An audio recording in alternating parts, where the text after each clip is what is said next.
13 जनवरी, 27 जनवरी, क्या इन दो तारीखों के बीच बिहार की राजनीति में कुछ बड़ा होने वाला है? क्या वाकई में नीतीश कुमार का मन डोल रहा है? सबसे पहले बिहार के पूर्व मुख्यमंत्री जीतन राम मांझी का ये ताजा बयान देखिए। एनडीए के लोग अगर तय ही कर लेंगे कि नीतीश कुमार को आने पर उनको स्वागत करेंगे, तो हम एनडीए के पार्टनर हैं, तो हम भी उनको स्वागत करेंगे।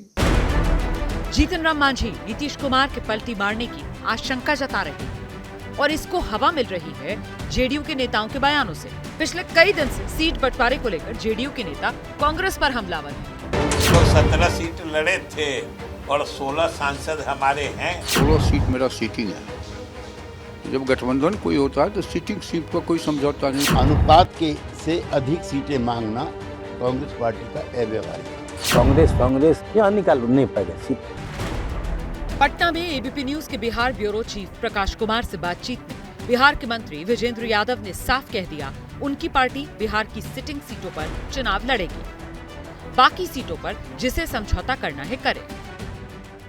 16 सीट मेरा सीटिंग है, तो जब गठबंधन कोई होता है तो सीटिंग सीट पर कोई समझौता नहीं। जो बाकी बचे हुए 24 सीट है उस पर आपस में इंडिया गठबंधन का होगा विचार विमर्श।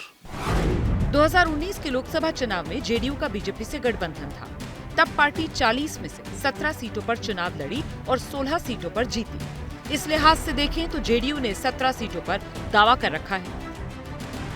सवाल ये है कि जेडीयू जब 17 सीटों पर चुनाव लड़ेगी तो आरजेडी, कांग्रेस और लेफ्ट को कितनी सीट मिलेगी?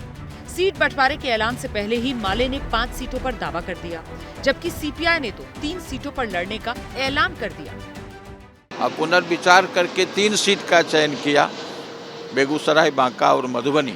आधार हमारा 1 दर्जन सीट है जहां हम जीते हुए हैं कभी न कभी। तो कम्युनिस्ट पार्टी का ऑर्गेनाइजेशनल वजूद तब तक कायम नहीं रह सकता है जब तक कि हम अपना जीते हुए सीट पर कम से कम दावा भी नहीं करें और लड़ें भी नहीं, तो कैसे चलेगा? बिहार में 10 सीटों की मांग कर रही कांग्रेस की जेडीयू से बन नहीं रही और विवाद का आलम ये हो चुका है कि राम मंदिर का न्योता ठुकराने को लेकर कांग्रेस पर जेडीयू के नेता खुलकर बोलने लगे हैं। कोई नहीं मानता है तो इसका मतलब है कि उनको भारत के संस्कृति से और जो हमारा 84 करोड़ देवी देवता है उनको नहीं मानते हैं। जो लोग ईश्वर को नहीं मानते हैं तो इंसान उसको भी नहीं मानेगा। जेडीयू की तरफ से बयान सिर्फ कांग्रेस के खिलाफ नहीं आया। आरजेडी कोटे से बिहार में शिक्षा मंत्री की कुर्सी संभाल रहे चंद्रशेखर पर भी जेडीयू के विधायक संजीव कुमार का बयान आ गया है। श्री राम हमारे आराध्य हैं, हम उनकी पूजा करते हैं और उनके बारे में कोई कुछ अगर गलत बोले, अनाप शनाप बोले तो बहुत दुखद है और उनके नाम पे राजनीति भी नहीं होनी चाहिए। अगर ऐसे लोग, अगर ऐसे कोई मंत्री ऐसा बात बोल रहे हैं तो जनता उनको जरूर जवाब देगी। संजीव संकेत दे रहे हैं, राजनीति में कुछ भी संभव असंभव नहीं है। और बात यहीं तक नहीं, बीजेपी के नेता अब नीतीश कुमार को लेकर नरम रुख दिखाने लगे हैं। केंद्रीय मंत्री स्मृति ईरानी कल पार्टी के कार्यक्रम के लिए पटना गई। यहाँ उनके निशाने पर आरजेडी और कांग्रेस रही। आज बिहार बीजेपी अध्यक्ष सम्राट चौधरी ने नीतीश को भगवान राम का वंशज बता दिया।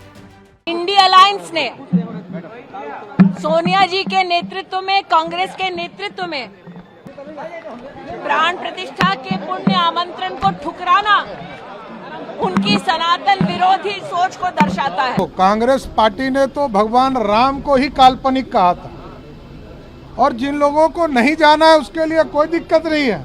हम तो ये कहते रहे हैं कि नीतीश बाबू आप तो भगवान राम के वंशज हैं, लवकुश हैं। इन्हीं सियासी सिग्नल्स की वजह से अटकलें तेज हो गई हैं कि बिहार में सत्ता परिवर्तन की नई स्क्रिप्ट लिखी जा रही है। 13 जनवरी को प्रधानमंत्री नरेंद्र मोदी का बेतिया दौरा प्रस्तावित था, जिसकी तारीख अब बदलकर 27 जनवरी हो गई है। तो क्या इन्हीं 14 दिन में बिहार की राजनीति पलटने वाली है?